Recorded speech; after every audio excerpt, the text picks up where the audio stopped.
Regresa a tu cuerpo. Una noche oscura, Ana se encontraba sola en casa, disfrutando de una tranquila noche de películas. De repente, su cuerpo comenzó a sentir un escalofrío inexplicable, como si alguien más estuviera ocupándolo. Temerosa, intentó moverse, pero sus extremidades no le obedecían. Escuchó pasos arrastrándose por el pasillo, acercándose cada vez más. Una presencia maligna había invadido su hogar y había tomado el control de su cuerpo.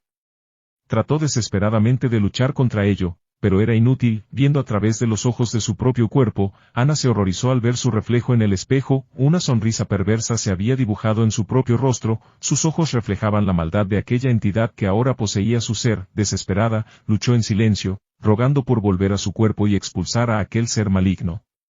Finalmente, después de una terrible batalla mental, Ana logró reconectar con su ser físico. Empapada en sudor frío, comprendió la importancia de jamás permitir que algo maligno y ajeno tome posesión de su cuerpo. Desde aquel día, cada vez que siente una presencia sombría, susurra en voz baja: regresa a tu cuerpo.